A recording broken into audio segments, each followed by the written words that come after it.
Ya, kalau kita berbicara lagi soal bagaimana penanganan perkara di kepolisian yang menyangkut dengan nilai demokrasi, ketika masyarakat itu mengkritik pemerintah, apalagi soal pemberantasan korupsi, masih sering kita lihat tindakan peretasan.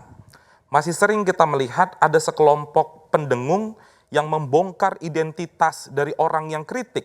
Tapi apa penanganan perkaranya? Sependek pengetahuan saya, belum ada Kapolri yang concern di isu tersebut. Padahal dua isu ini terus-menerus naik dan sebenarnya saya pribadi menganggap negara tahu pelakunya, tapi negara tidak punya kemauan, negara tidak punya kuasa untuk menindak yang Apakah bersangkutan. pendengung itu termasuk seorang Ade Armando?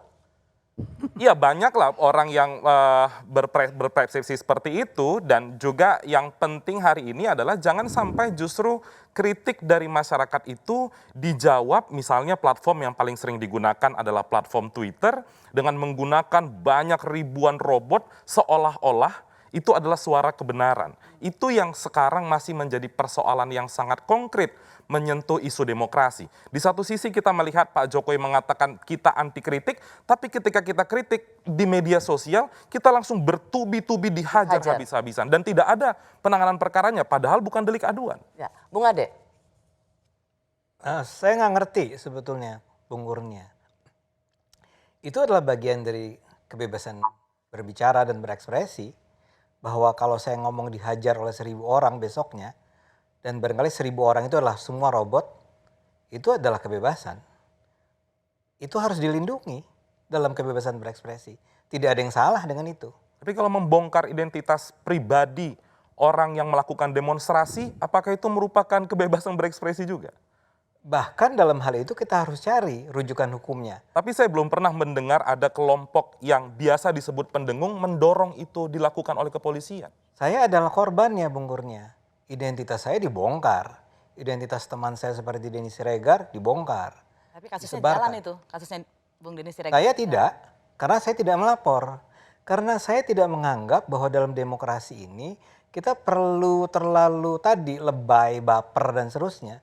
Enggak, ini adalah harga yang harus kita bayar karena kita percaya pada kebebasan. Handphone seseorang diretas, WhatsApp-nya dimasukin, bagaimana Anda menggunakan kalau logika itu kan urusan hukum itu. Iya, pertanyaan saya adalah... Sekarang saya mau bilang, yang menjadi korban dari peretasan itu bukan cuma kubu yang anti Jokowi, yang kubu pro Jokowi pun mengalaminya, dan itu memang persoalan teknologi di sini. Tapi saya ingin katakan begini.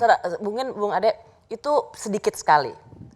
Lebih banyak yang menjadi korban perundungan atau doxing, datanya dibuka adalah mereka yang dianggap kritis pada pemerintahan Jokowi. Saya nggak tahu, terus terang saya nggak bisa jawab. Dan kritis itu bukan anti Jokowi loh.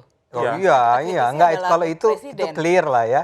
Kita misalnya saya akan mengatakan Kurnia dan Asfi adalah dari kubu yang kritis terhadap pemerintah, ya. Dan bukan anti, tapi bukan kritis. Anti. Kewajiban teman-teman ini adalah berusaha menunjukkan di mana letak titik lemah dari pemerintahan Jokowi. Saya sebagai pendukung harus berusaha menunjukkan titik positif dari pemerintahan Jokowi. Saya tidak pernah mengatakan bahwa pemerintahan Jokowi itu sempurna, bebas dari kesalahan. Enggak.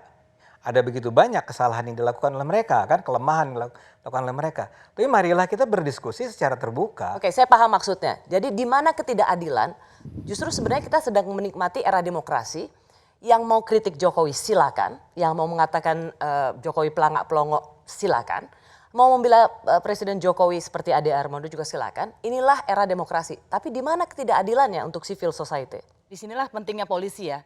Jadi polisi itu kan sebetulnya bukan hanya penjaga ketertiban, tapi dia pintu untuk mendapatkan akses keadilan dan akhirnya mendapat keadilan. Dan karena itu dia tidak boleh melakukan diskriminasi di lapangan. Kalau hoax dilakukan oleh misalnya pejabat publik, dia minta maaf selesai. Kalau dilakukan orang salah ngomong ya, pejabat publik bukan hoax, salah ngomong. Kalau rakyat biasa salah ngomong, minta maaf tetap dihukum. Begitu. Atau ada peretasan. Peretasan itu tidak pernah diperiksa. Tapi kita bisa lihat misalnya kasus yang paling luar biasa itu Raffio Patra, dia diretas, polisi bikin laporan tipe A, dia diangkut jadi tersangka.